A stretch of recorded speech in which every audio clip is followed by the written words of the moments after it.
Recording in progress.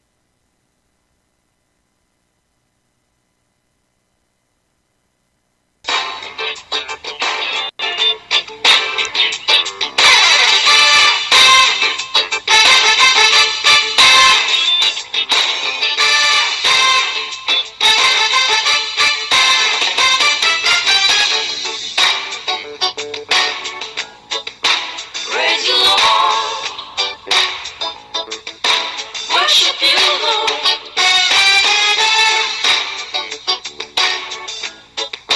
Praise you, Lord. Worship you, Lord. Beautiful, powerful, you don't want blessing. Beautiful, powerful, you don't want blessing. நீங்கள் இணைந்திருப்பது சங்கமம் வானொலி, destiny in Jesus Christ, Tamil கிறிஸ்தவ வானொலி, கனேடிய மண்ணிலிருந்து ஒலிபரப்பாகிறது. தொழுதிடுவே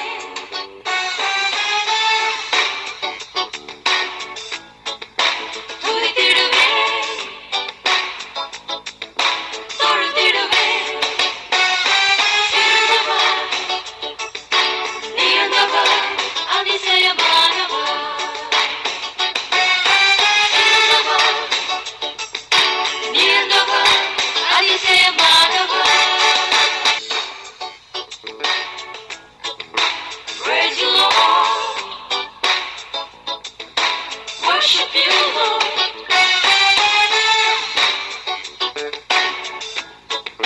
Praise you, Lord. Worship you, Lord. Beautiful, powerful, you don't want blessing. Beautiful, ஒரு வார்த்தை இருந்தது, அந்த வார்த்தை தேவன்தானே, அந்த வார்த்தை தேவன்தானே. அகிலமாளும் வார்த்தையது, ஜீவனுள்ள வார்த்தையது. வானம் பூமி மாறினாலும் மாறாத வார்த்தை தேவன் வார்த்தை. வானம் பூமி மாறினாலும் மாறாத வார்த்தை தேவன் வார்த்தை. ஆதியிலே ஒரு வார்த்தை இருந்தது, அந்த வார்த்தை தேவன்தானே, அந்த வார்த்தை தேவன்தானே, அந்த வார்த்தை தேவன்தானே.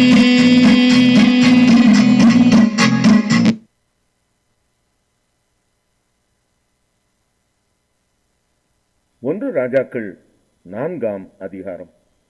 ராஜாவாகிய சாலமோன் சமஸ்த இஸ்ரவேலின் மேலும் ராஜாவாயிருந்தான்.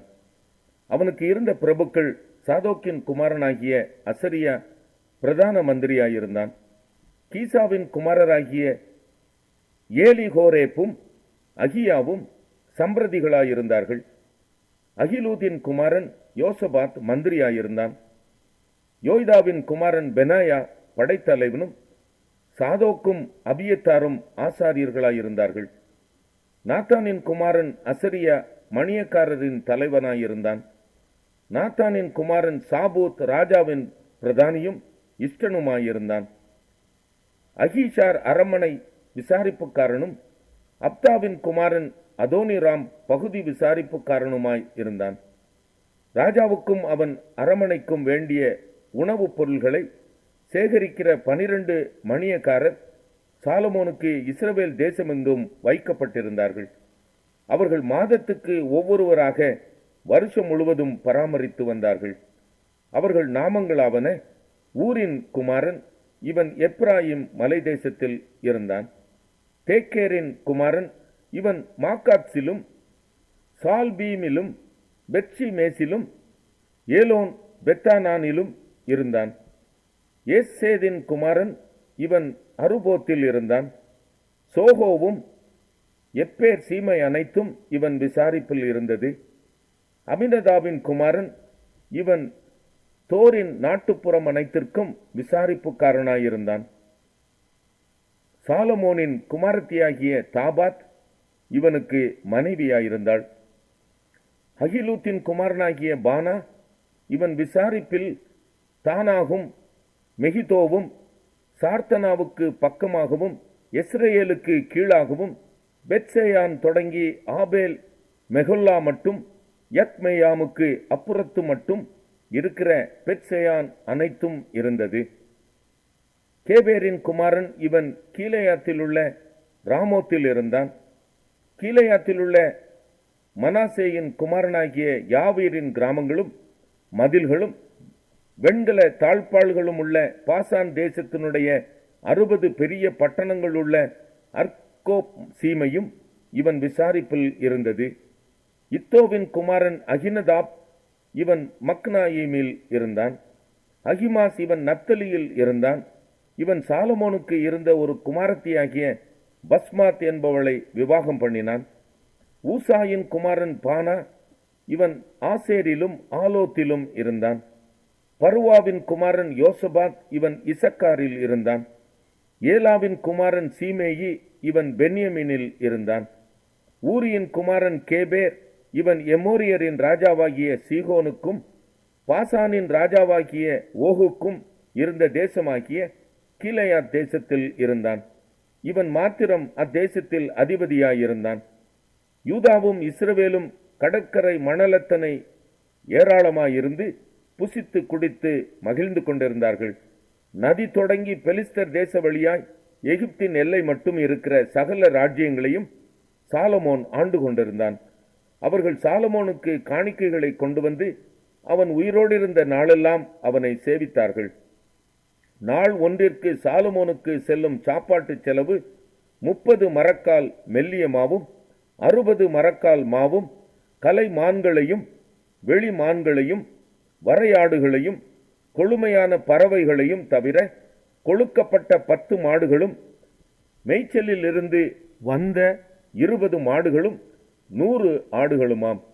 நதிக்கு இப்புறத்தில் இருக்கிற திப்சா முதற்கொண்டு ஆசா மட்டும் உள்ளவைகள் எல்லாவற்றையும் நதிக்கு இப்புறத்தில் உள்ள சகல ராஜாக்களையும் ஆண்டு வந்தான்.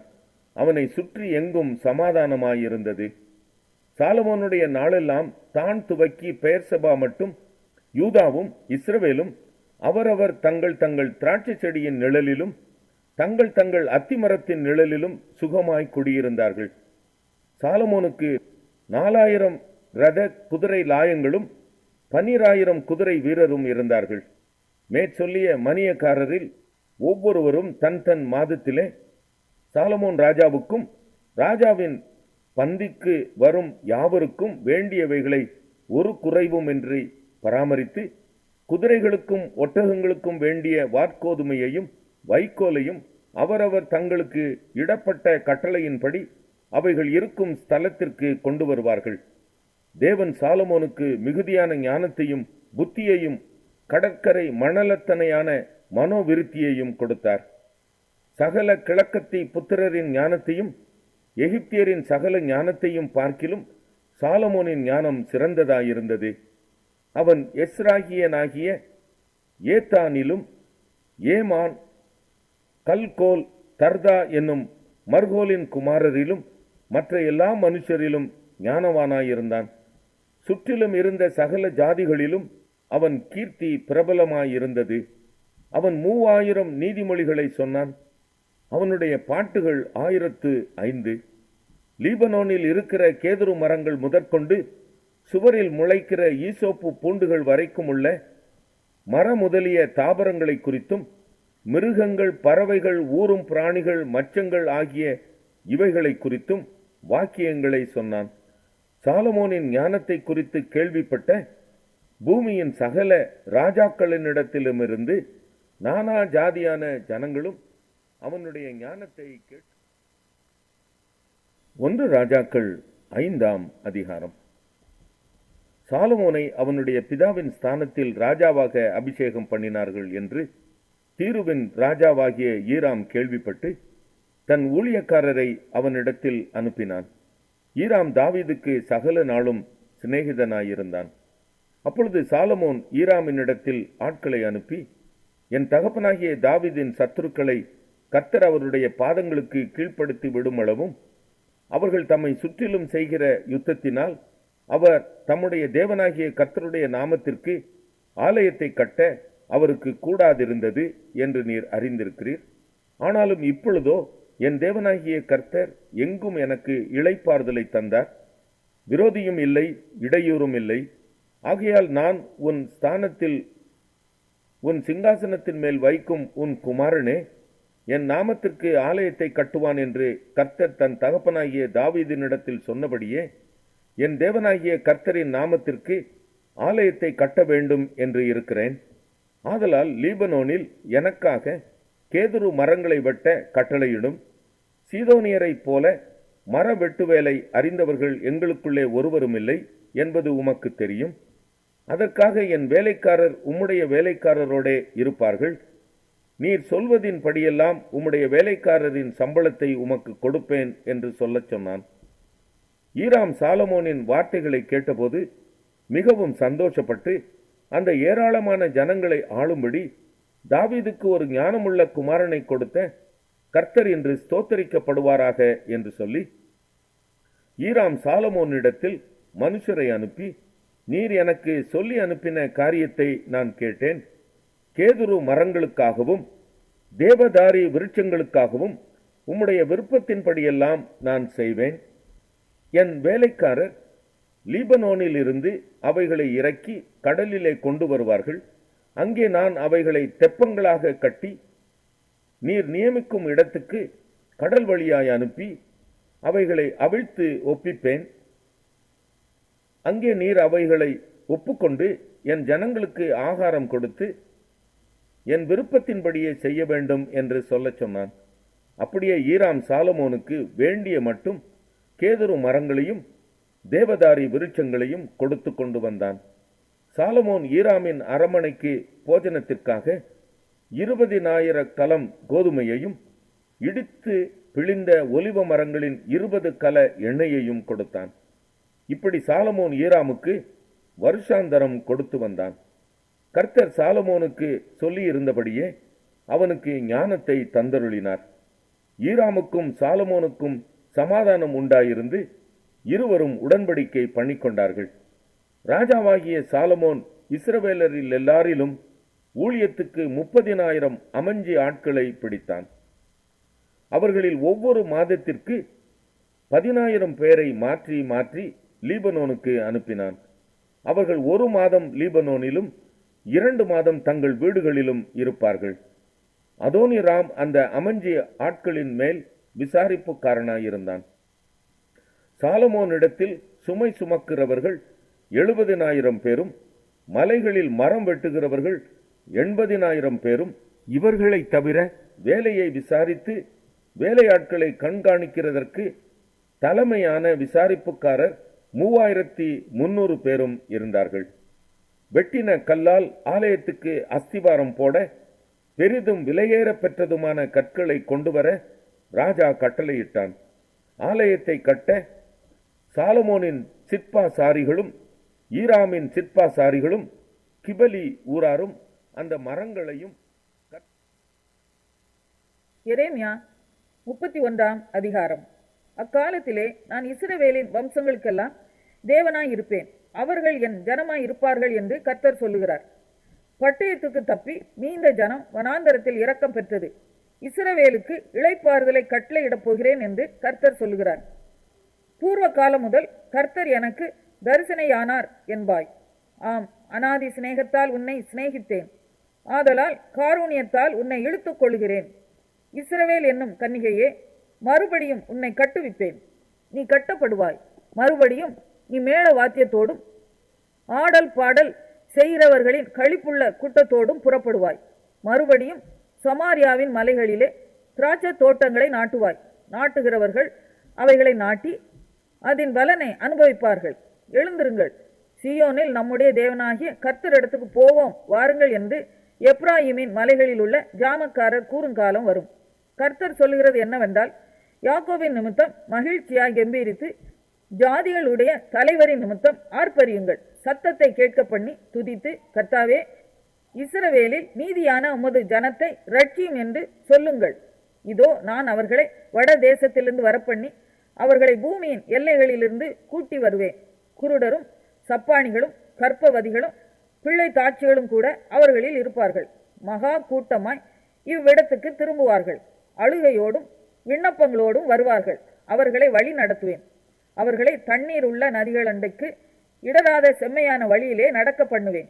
இஸ்ரவேலுக்கு நான் பிதாவாய் இருக்கிறேன். எப்ராஹிம் என் சேஷ்டபுத்திரனாய் இருக்கிறான். ஜாதிகளே, நீங்கள் கர்த்தருடைய வார்த்தையை கேட்டு தூரத்தில் உள்ள தீவுகளில் அறிவித்து, இஸ்ரவேலை சிதறடித்தவர் அதை சேர்த்துக்கொண்டு ஒரு மேய்ப்பன் தன் மந்தையை காக்கும் வண்ணமாக அதை காப்பார் என்று சொல்லுங்கள். கர்த்தர் யாக்கோபை மீட்டு அவனிலும் பலத்தவனுடைய கைக்கு அவனை நீங்களாக்கி விடுவிக்கிறார். அவர்கள் வந்து சீயோனின் உச்சியிலே கெம்பீரித்து, கர்த்தர் அருளும் கோதுமை, திராட்சரசம், எண்ணெய், ஆட்டுக்குட்டிகள், கன்றுக்குட்டிகள் என்பவைகளாகிய இந்த நன்மைகளுக்காக ஓடி வருவார்கள். அவர்களுடைய ஆத்துமா நீர்ப்பாய்ச்சலான தோட்டம் போல் இருக்கும். அவர்கள் இனி தொய்ந்து போவதில்லை. அப்பொழுது கன்னிகைகளும் வாலிபரும் முதியோரும் கூட ஆனந்த களிப்பாய் மகிழுவார்கள். நான் அவர்கள் துக்கத்தை சந்தோஷமாக மாற்றி அவர்களை தேற்றி அவர்கள் சஞ்சலம் நீங்க அவர்களை சந்தோஷப்படுத்துவேன். ஆசாரியர்களின் ஆத்துமாவை கொழுமையானவைகளினால் பூரிப்பாக்குவேன். என் ஜனங்கள் நான் அளிக்கும் நன்மையினால் திருப்தி ஆவார்கள் என்று கர்த்தர் சொல்லுகிறார். ராமாவிலே புலம்பலும் கசப்பான அழுகையுமாகிய கூக்குரல் கேட்கப்பட்டது. ராகேல் தன் பிள்ளைகளுக்காக அழுது தன் பிள்ளைகள் இல்லாதபடியால் அவைகளின் நிமித்தம் ஆறுதல் அடையாது இருக்கிறாள் என்று கர்த்தர் சொல்லுகிறார்.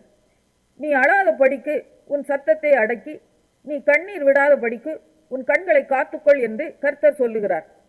உன் கிரியைக்கு பலன் உண்டென்று கர்த்தர் சொல்லுகிறார். அவர்கள் சத்ருவின் தேசத்திலிருந்து திரும்பி வருவார்கள். உன் முடிவை பற்றி உனக்கு நம்பிக்கை உண்டு. உன் பிள்ளைகள் தங்கள் தேசத்துக்கு திரும்பி வருவார்கள் என்று கர்த்தர் சொல்லுகிறார். நீர் என்னை தண்டித்தீர். நான் பணியாத மாடு போல் அடிக்கப்பட்டேன். என்னை திருப்பும், அப்பொழுது திருப்பப்படுவேன். நீரே என் தேவனாகிய கர்த்தர். நான் திரும்பின பின்பு மனஸ்தாபப்பட்டு கொண்டிருக்கிறேன். நான் என்னை அறிந்து கொண்டதற்கு பின்பு விழாவில் அடித்து கொண்டு இருக்கிறேன். வெட்கி நாணி கொண்டும் இருக்கிறேன். என் இள வயதின் நிந்தையை சுமந்து வருகிறேன் என்று எப்ராஹிம் துக்கித்து புலம்பிக் கொண்டு இருக்கிறதை நிச்சயமாய் கேட்டேன். எப்ராஹிம் எனக்கு அருமையான குமாரன் அல்லவோ? அவன் எனக்கு பிரியமான பிள்ளை அல்லவோ? அவனுக்கு விரோதமாய் பேசினது முதல் அவனை நினைத்து கொண்டே இருக்கிறேன். ஆகையால் என் உள்ளம் அவனுக்காக கொதிக்கிறது. அவனுக்கு உருக்கமாய் இறங்குவேன் என்று கர்த்தர் சொல்லுகிறார். உனக்கு குறிப்படையாளங்களை நிறுத்து, உனக்கு தூண்களை நாட்டு. நீ நடந்த வழியாகிய பாதையின் மேல் உன் மனதை வை. இஸ்ரவேல் ஆகிய குமாரத்தியே, திரும்பு. இந்த உன்னுடைய பட்டணங்களுக்கே திரும்பு. சீர்கெட்டு போன குமாரத்தியே, எந்த மட்டும் விலகித் திரிவாய்? கர்த்தர் பூமியிலே ஒரு புதுமையை சிருஷ்டிப்பார். ஸ்திரீயானவள் புருஷனை சூழ்ந்து கொள்ளுவாள். இஸ்ரவேலின் தேவனாகிய சேனைகளின் கர்த்தர் சொல்லுகிறது என்னவென்றால், நான் அவர்கள் சிறையிருப்பை திருப்பும்போது அவர்கள் நீதியின் வாசஸ்தலமே, பரிசுத்த பர்வதமே, கர்த்தர் உன்னை ஆசீர்வதிக்க கடவர் என்கிற வார்த்தையை யூதாவின் தேசத்திலும் அதன் பட்டணங்களிலும் சொல்லுவார்கள். அதிலே யூதாவும் அதனுடைய எல்லா பட்டணங்களின் மனுஷரும் பயிரிடும் குடிகளும் மந்தைகளை மேய்த்து திரிகிறவர்களும் ஏகமாய் குடியிருப்பார்கள். நான் விடாய்த்த ஆத்துமாவை சம்பூரணம் அடைய பண்ணி தொய்ந்த எல்லா ஆத்துமாவையும் நிரப்புவேன். இதற்காக நான் விழித்து பார்த்து கொண்டிருக்கிறேன். என் நித்திரை எனக்கு இன்பமாய் இருந்தது. இதோ நாட்கள் வரும் என்று கர்த்தர் சொல்லுகிறார். அப்பொழுது இஸ்ரவேல் குடும்பத்தையும் யூதா குடும்பத்தையும் மனுஷ வித்தினாலும் மிருக வித்தினாலும் விதைப்பேன். அப்பொழுது நான் பிடுங்கவும் இடிக்கவும் நிர்மூலமாக்கவும் அழிக்கவும் தீங்கு செய்யவும் அவர்கள் பேரில் எப்படி ஜாக்கிரதையாய் இருந்தேனோ அப்படியே கட்டவும் நாட்டவும் அவர்கள் பேரில் ஜாக்கிரதையாய் இருப்பேன் என்று கர்த்தர் சொல்லுகிறார். பிதாக்கள் திராட்சை காய்களை தின்றார்கள், பிள்ளைகளின் பற்கள் கூசி போயின என்று அந்நாட்களில் சொல்ல மாட்டார்கள். அவன் தன் தன் அக்கிரமத்தின் நிமித்தமே சாவான். எந்த மனுஷன் திராட்சை காய்களை தின்பானோ அவனுடைய பற்களே கூசி போகும். இதோ நாட்கள் வரும் என்று கர்த்தர் சொல்லுகிறார். அப்பொழுது இஸ்ரவேல் குடும்பத்தோடும் யூதா குடும்பத்தோடும் புது உடன்படிக்கை பண்ணுவேன். நான் அவர்கள் பிதாக்களை எகிப்து தேசத்திலிருந்து அழைத்து வர கைப்பிடித்த நாளிலே அவர்களோடே பண்ணின உடன்படிக்கையின்படி அல்ல. ஏனெனில் நான் அவர்களுக்கு நாயகராய் இருந்தும் அந்த என் உடன்படிக்கையை அவர்கள் மீறி அவமாக்கி போட்டார்களே என்று கர்த்தர் சொல்லுகிறார். அந்நாட்களுக்கு பிற்பாடு நான் இஸ்ரவேல் குடும்பத்தோடே பண்ண போகிற உடன்படிக்கையாவது, நான் என் நியாயப்பிரமாணத்தை அவர்கள் உள்ளத்திலே வைத்து அதை அவர்கள் இருதயத்திலே எழுதி, நான் அவர்கள் தேவனாய் இருப்பேன், அவர்கள் என் ஜனமாய் இருப்பார்கள் என்று கர்த்தர் சொல்லுகிறார். இனி ஒருவன் தன் அயலானையும் ஒருவன் தன் சகோதரனையும் நோக்கி கர்த்தரை அறிந்து கொள் என்று போதிப்பதில்லை. அவர்களில் சிறியவன் முதல் பெரியவன் மட்டும் எல்லாரும் என்னை அறிந்து கொள்வார்கள் என்று கர்த்தர் சொல்லுகிறார். நான் அவர்கள் அக்கிரமத்தை மன்னித்து அவர்கள் பாவங்களை இனி நினையாதிருப்பேன். சூரியனை பகல் வெளிச்சத்துக்காகவும் சந்திர நட்சத்திர நியமங்களை இரா வெளிச்சத்துக்காகவும் கட்டளையிட்டவரும், அலைகள் கொந்தளிக்கத்தக்கதாக சமுத்திரத்தை குலுக்குகிறவரும், சேனைகளின் கர்த்தர் என்னும் நாமமுள்ளவருமாகிய கர்த்தர் சொல்லுகிறது என்னவென்றால், இந்த நியமங்கள் எனக்கு முன்பாக இல்லாதபடிக்கு ஒளிந்து போனால், அப்பொழுது இஸ்ரவேல் சந்ததியும் எனக்கு முன்பாக என்றைக்கும் ஒரு ஜாதியா இராதபடிக்கு அற்றுப்போம் என்று கர்த்தர் சொல்லுகிறார். கர்த்தர் சொல்லுகிறது என்னவென்றால், மேலே இருக்கிற வானங்கள் அளக்கப்படவும் கீழே இருக்கிற பூமியின் அஸ்திபாரங்கள் ஆராயப்படவும் கூடுமானால், நான் இஸ்ரவேல் வம்சத்தார் அனைவரையும் அவர்கள் செய்த எல்லாவற்றின் நிமித்தமும் வெறுத்து விடுவேன் என்று கர்த்தர் சொல்லுகிறார். இதோ நாட்கள் வரும் என்று கர்த்தர் சொல்லுகிறார். அப்பொழுது இந்த நகரம் அனானேயேலின் கோபுரம் முதல் கோடிவாசல் மட்டும் கர்த்தருக்கென்று கட்டப்படும். அப்புறமும் அளவு நூல் அதற்கு எதிராய் காரேப் என்னும் மேட்டின் மேல் சென்று கோவாத் புறமாக சுற்றிப்போம். பிரேதங்களை புதைக்கிறதும் சாம்பலை கொட்டுகிறதுமான பள்ளத்தாக்கு அனைத்தும் கீதரோன் வாய்க்காலுக்கு இப்பாலே கிழக்கே இருக்கிற குதிரை வாசலின் கோடி மட்டும் உண்டான சகல நிலங்களும் கர்த்தருக்கு பரிசுத்தமாய் இருக்கும். அப்புறம் அது என்றென்றைக்கும் பிடுங்கப்படுவதும் இல்லை. மாற்கு 5ஆம் அதிகாரம். பின்பு அவர்கள் கடலுக்கு அக்கறையில் உள்ள கதரேனருடைய நாட்டில் வந்தார்கள். அவர் படவில் இருந்து இறங்கின உடனே அசுத்த ஆவியுள்ள ஒரு மனுஷன் பிரேத கல்லறைகளில் இருந்து அவருக்கு எதிராக வந்தான். அவனுடைய குடியிருப்பு கல்லறைகளிலே இருந்தது. அவனை சங்கிலிகளினாலும் கட்ட ஒருவனாலும் கூடாதிருந்தது. அவன் அநேகந்தரம் விலங்குகளினாலும் சங்கிலிகளினாலும் கட்டப்பட்டிருந்தும் சங்கிலிகளை முறித்து விலங்குகளை தகர்த்து போடுவான். அவனை அடக்க ஒருவனாலும் கூடாதிருந்தது. அவன் எப்பொழுதும் இரவும் பகலும் மலைகளிலும் கல்லறைகளிலும் இருந்து கூக்குரலிட்டு கல்லுகளினாலே தன்னை காயப்படுத்தி கொண்டிருந்தான். அவன் இயேசுவை தூரத்திலே கண்டபோது ஓடி வந்து அவரை பணிந்து கொண்டு, இயேசுவே, உன்னதமான தேவனுடைய குமாரனே, எனக்கும் உமக்கும் என்ன? என்னை வேதனைப்படுத்தாத படிக்கு தேவன் பேரில் உமக்கு ஆணை என்று மிகுந்த சத்தமிட்டு சொன்னான். ஏனெனில் அவர் அவனை நோக்கி, அசுத்த ஆவியே, இந்த மனுஷனை விட்டு புறப்பட்டு போ என்று சொல்லி இருந்தார். அப்பொழுது அவர் அவனை நோக்கி, உன் பேர் என்னவென்று கேட்டார். அதற்கு அவன், நாங்கள் அநேகராய் இருக்கிறபடியால் என் பேர் லேகியோன் என்று சொல்லி தங்களை அந்த திசையிலிருந்து துரத்தி விடாதபடிக்கு அவரை மிகவும் வேண்டிக் கொண்டான். அப்பொழுது அவ்விடத்தில் மலை அருகே அநேகம் பன்றிகள் கூட்டமாக மேய்ந்து கொண்டிருந்தது. அந்த பிசாசுகள் எல்லாம் அவரை நோக்கி, பன்றிகளுக்குள்ளே போகும்படி அவைகளுக்குள்ளே எங்களை அனுப்பும் என்று அவரை வேண்டிக் கொண்டன. இயேசு அவைகளுக்கு உத்தரவு கொடுத்தவுடனே அசுத்தாவிகள் புறப்பட்டு பன்றிகளுக்குள் போயின. உடனே ஏறக்குறைய 2000 பன்றிகள் உள்ள அந்த கூட்டம் உயர்ந்த மேட்டிலிருந்து ஓடி கடலிலே பாய்ந்து கடலில் அமிழ்ந்து மாண்டது. பன்றிகளை மேய்த்தவர்கள் ஓடி இதை பட்டணத்திலும் சுற்றுப்புறங்களிலும் அறிவித்தார்கள்.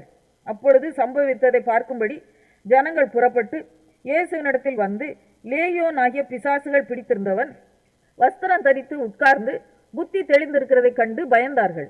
பிசாசுகள் பிடித்திருந்தவனுக்கும் பன்றிகளுக்கும் சம்பவித்ததை கண்டவர்களும் அவர்களுக்கு விவரமாய் சொன்னார்கள்.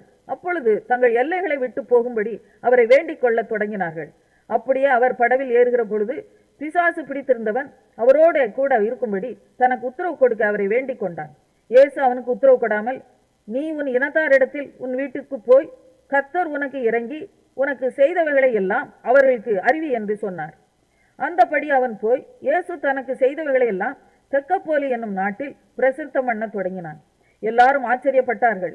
இயேசு படவில் ஏறி மறுபடியும் இக்கரைக்கு வந்து கடலோரத்தில் இருந்தபோது திரளான ஜனங்கள் அவரிடத்தில் கூடி வந்தார்கள். அப்பொழுது ஜெப ஆலய தலைவரில் ஒருவனாகிய யவீரு என்பவன் வந்து அவரை கண்டவுடனே அவர் பாதத்திலே விழுந்து, என் குமாரத்தி மரண அவஸ்தைப்படுகிறாள், அவள் ஆரோக்கியம் அடையும்படிக்கு நீர் வந்து அவள் மேல் உமது கைகளை வையும், அப்பொழுது பிழைப்பாள் என்று அவரை மிகவும் வேண்டிக் கொண்டான். அவர் அவனோட கூட போனார். திரளான ஜனங்கள் அவருக்கு பின் சென்று அவரை நெருக்கினார்கள்.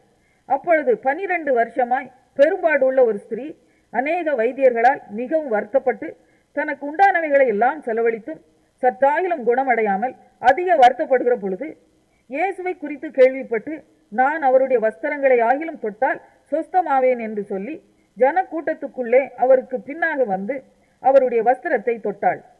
உடனே அவளுடைய உதரத்தின் ஊரல் நின்று போயிற்று. அந்த வேதனை நீங்கி ஆரோக்கியம் அடைந்ததை அவள் தன் சரீரத்தில் உணர்ந்தாள். உடனே இயேசு தம்மிலிருந்து வல்லமை புறப்பட்டதை தமக்குள் அறிந்து ஜனக்கூட்டத்துக்குள்ளே திரும்பி, என் வஸ்திரங்களை தொட்டது யார் என்று கேட்டார்.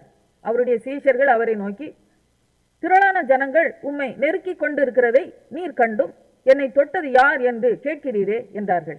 இதை செய்தவளை காணும்படிக்கு அவர் சுற்றிலும் பார்த்தார். தன்னிடத்திலே சம்பவித்ததை அறிந்த அந்த ஸ்திரீயானவள் பயந்து நடுங்கி அவர் முன்பாக வந்து விழுந்து உண்மையை எல்லாம் அவருக்கு சொன்னாள். அவர் அவளை பார்த்து, மகளே, உன் விசுவாசம் உன்னை ரட்சித்தது, நீ சமாதானத்தோടെ போய் உன் வேதனை நீங்கி சுகமாயிரு என்றார். அவர் இப்படி பேசிக் கொண்டிருக்கையில் ஜெப ஆலை தலைவனுடைய வீட்டிலிருந்து சிலர் வந்து, உம்முடைய குமாரத்தி மரித்து போனாள், இனி ஏன் போதகரை வருத்தப்படுத்துகிறீர் என்றார்கள். அவர்கள் சொன்ன வார்த்தையை இயேசு கேட்டவுடனே ஜெப ஆலை தலைவனை நோக்கி, பயப்படாதே, விசுவாசம் உள்ளவனாயிரு என்று சொல்லி பேதுருவையும் யாக்கோபையும் யாக்கோபின் சகோதரன் யோவானையும் தவிர வேறொருவரும் தம்மோடே வருகிறதற்கு இடங்கொடாமல் ஜெப ஆலை தலைவனுடைய வீட்டிலே வந்து சந்தடியையும் மிகவும் அழுது புலம்புகிறவர்களையும் கண்டு உள்ளே பிரவேசித்து, நீங்கள் சந்தடி பண்ணி அழுகிறதென்ன? பிள்ளை மரிக்கவில்லை, நித்திரையாய் இருக்கிறாள் என்றார். அதற்காக அவரை பார்த்து நகைத்தார்கள். எல்லாரையும் அவர் வெளியே போக பண்ணி பிள்ளையின் தகப்பனையும் தாயையும் தம்மோடே வந்தவர்களையும் அழைத்து கொண்டு பிள்ளை இருந்த இடத்தில் பிரவேசித்து பிள்ளையின் கையை பிடித்து, தலித்தா கூமி என்றார். அதற்கு, சிறு பெண்ணை எழுந்திரு என்று உனக்கு சொல்லுகிறேன் என்று அர்த்தமாம். உடனே சிறுபெண் எழுந்து நடந்தாள். அவள் 12 வயதுள்ளவளாய் இருந்தாள். அவர்கள் மிகுந்த ஆச்சரியப்பட்டு பிரமித்தார்கள். அதை ஒருவருக்கும் அறிவியாதபடி அவர்களுக்கு உறுதியாக கட்டி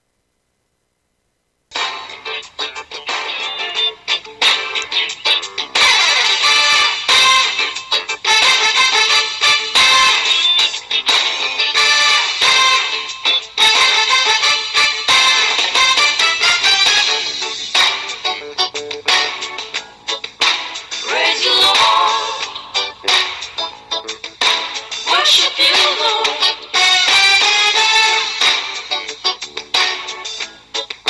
Praise you, Lord. Worship you, Lord. Beautiful, powerful, you don't want blessing.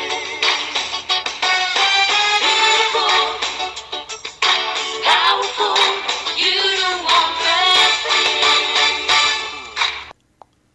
நீங்கள் இணைந்திருப்பது சங்கமம் வானொலி, destiny in Jesus Christ Tamil கிறிஸ்தவ வானொலி, கனேடிய மண்ணிலிருந்து ஒலிபரப்பாகிறது.